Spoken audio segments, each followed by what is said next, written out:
Have you ever fasted sincerely and still wondered why nothing seemed to change afterward?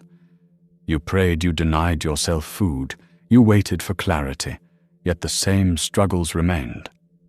The same cycles returned. The same heaviness lingered. That quiet disappointment often raises an unspoken question. Is fasting truly powerful, or have we misunderstood what it is meant to do? Fasting was never designed to be a ritual that impresses God while leaving the inner man untouched. It is meant to expose what prayer alone sometimes overlooks. When the body is quieted, the soul becomes honest. What rises during a fast is not a distraction, but a revelation. God does not measure fasting by how long you endure hunger, but by what you allow Him to remove. When fasting produces no change, it is often because we were expecting God to add something when He was actually trying to take something away. Fasting is an invitation to allow God to touch what prayer alone sometimes cannot reach. It is an invitation for God to remove things that words cannot describe, but the soul feels every day. Many believers enter fasting seasons asking God to add something to their lives. More power, more clarity, more direction, more breakthrough. But fasting often works in the opposite direction. Before God adds, He removes. Before He fills, He empties. Before He releases new grace, He deals with old weights. That is why fasting can feel uncomfortable before it feels liberating. Something is leaving. Something is loosening its grip. Something is being confronted by the presence of God. Scripture shows us that fasting is not only about denying food, it is about surrendering access. It is about quieting the body so the spirit can speak. It is about creating an environment where the consuming fire of God can burn away what does not belong. When you fast, you are not starving yourself. You are starving everything that feeds on spiritual weakness. This video explores 5 spiritual things that leave your body when you fast according to biblical and spiritual understanding. These are not abstract ideas. They are real spiritual conditions that shape thoughts, emotions, behaviors, and spiritual sensitivity. When fasting is done with the right heart, it becomes a spiritual surgery. God does not wound you. He heals you by cutting away what has been poisoning you slowly. The first thing that fasting drives out is what Scripture calls the old man. The old man is not your personality. It is not your humanity. It is the sinful nature that ruled before Christ took residence in your spirit. It is habits, patterns, reactions, and desires that were formed in darkness or ignorance of God. The Apostle Paul speaks clearly about this when he says that our old man was crucified with Christ so that the body of sin might be rendered powerless. Yet many believers discovered that although the old man was defeated legally at salvation, he still tries to operate illegally through uncrucified appetites and unrenewed minds. The old man is comfortable in routine sin. It thrives in compromise. It survives on excuses. It whispers that change is too hard and holiness is unrealistic. It resists prayer and mocks discipline. It thrives when the flesh is constantly fed. That is why fasting becomes a threat to it. When you begin to fast, the old man does not leave quietly. It reacts. It becomes irritated. It becomes restless. It becomes angry. This is why some people feel sudden impatience, frustration, or emotional sensitivity during the early stages of fasting. It is not because fasting is harming them. It is because the old man is being exposed. Light is shining on what has lived in shadows. Fasting introduces the fire of God to areas that have never been challenged. The flesh loses its loud voice. the spirit begins to rise, and the old man realizes that its control is slipping. What you feel in those moments is not failure, it is resistance. The old man is being crucified again in practice, not position. Satan often uses the old man as a point of entry. He does not need new doors when old ones remain open. Unchecked habits, unrepented attitudes, and tolerated sin give the enemy access. Fasting shuts those doors. It weakens the flesh, so the spirit can enforce what Christ already accomplished. As the fast continues, something begins to happen quietly. Old reactions soften. Old triggers lose power. Old temptations lose urgency. You begin to notice that things that once controlled you no longer have the same grip. This is not willpower. This is deliverance. The old man is leaving. The second thing that fasting drives out is old roots and bands of wickedness. Scripture speaks of bonds and yokes that oppress the soul. Isaiah describes fasting as a means to loose the bands of wickedness, undo heavy burdens, let the oppressed go free, and break every yoke. This tells us that some spiritual conditions are not surface level. They are rooted, they are entrenched, they are reinforced by spiritual forces. Old roots can be generational patterns. Cycles of failure, fear, addiction, or limitation that repeat themselves regardless of effort. They can be spiritual covenants formed through trauma, disobedience, or prolonged compromise. They can be demonic footholds that have grown deep because they were never confronted. Prayer is powerful, but fasting intensifies prayer. Jesus himself said that certain kinds do not go out except by prayer and fasting. This does not mean prayer is weak. It means some spirits are stubborn. They have been feeding for a long time. They do not leave because you asked politely. They leave because their food source is cut off. When you fast, you starve what has been feeding on your flesh. Demonic oppressions feed on indulgence, distraction, and spiritual negligence. When the body is constantly satisfied, the spirit is often subdued. Fasting reverses that order. The spirit becomes dominant, the flesh becomes silent, and the spiritual realm responds. It is important to understand that when old roots are being uprooted, there is often resistance.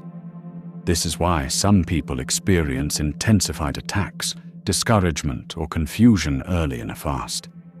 It feels like things are getting worse, not better. But this is often a sign that something deep is being disturbed.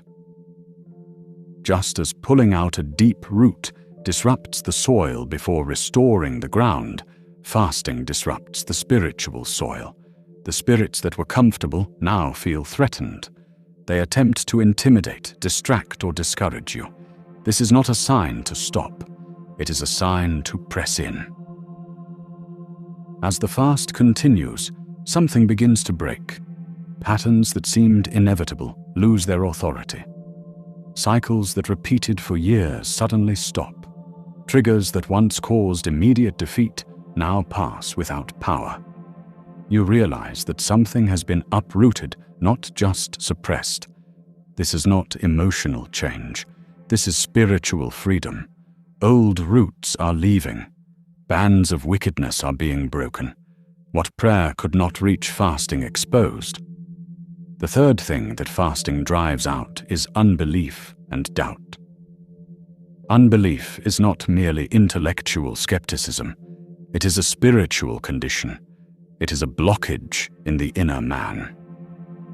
Scripture describes faith as substance and evidence. That means unbelief is also a substance. It occupies space. It restricts flow. It clogs spiritual arteries. Unbelief often disguises itself as wisdom. It calls itself realism, logic, or maturity. But at its core, unbelief is a refusal to trust God beyond what the senses can verify. It is rooted in fear, disappointment, or unresolved pain, and it is often reinforced by the carnal mind. The carnal mind relies on reasoning experience and control. It struggles with surrender. It demands explanation before obedience. It evaluates God through circumstances instead of trusting His character. This is why the carnal mind is at enmity with God. Fasting silences the carnal mind. When the body is deprived, the mental noise begins to settle. The endless internal dialogue quiets. The voice of reason that constantly argues with faith loses volume. In that silence, something else becomes audible, the voice of faith. Faith does not shout. It speaks with certainty. It does not argue. It knows. But faith struggles to be heard when the flesh is loud. Fasting creates space. It removes interference. It clears the channel. As fasting continues, many people report a renewed confidence in God. Scriptures come alive. Promises feel real again. Prayer becomes expectant, not routine. This is not emotional hype. It is the removal of unbelief. Unbelief leaves when the flesh is subdued. Doubt loses its grip when the spirit is strengthened. Fasting does not force faith. It removes what has been choking it. When unbelief leaves, miracles become possible, not because God suddenly becomes powerful, but because the heart becomes receptive. Jesus could do no mighty works in places of unbelief, not because He lacked power, but because unbelief blocked reception. Fasting unclogs the spiritual arteries. Faith flows again. Trust rises. The impossible feels reachable. Unbelief leaves. The fourth thing that fasting drives out is the spirit of heaviness. The spirit of heaviness is subtle. It does not always manifest as obvious depression. Sometimes it feels like numbness, disconnection, weariness without explanation, a loss of joy, a sense of emotional weight that cannot be traced to a specific event. Scripture describes heaviness as a garment. That means it is something that covers. It wraps itself around the mind and emotions. It dulls perception. It drains motivation. It makes spiritual activities feel burdensome. The spirit of heaviness often comes after seasons of warfare, disappointment, or prolonged waiting. It is not always caused by sin. Sometimes it is the residue of battle, and Satan uses it strategically. A heavy believer is less effective. A weary soul is easier to distract. Fasting addresses heaviness in a unique way. By denying physical appetite, you disrupt emotional dependence on comfort. Many people use food entertainment or stimulation to cope with heaviness. Fasting removes those crutches. It forces the soul to seek relief from God instead of substitutes. As fasting continues, something begins to lift. The fog clears. The heart feels lighter. Worship becomes natural again. Prayer flows instead of dragging. This is not psychological relief. It is spiritual release. Isaiah speaks of the garment of praise replacing the spirit of heaviness. Fasting positions the soul to receive that exchange. When physical satisfaction is removed, spiritual satisfaction becomes accessible. The oppressive atmosphere lifts. The mind feels clearer. The emotional weight loosens. The heaviness leaves. The fifth thing that fasting drives out is demonic cravings and appetites. Fasting is not only about food. Food is simply the training ground. The deeper issue is appetite. Appetite governs desire. Desire shapes decisions. Decisions form destiny.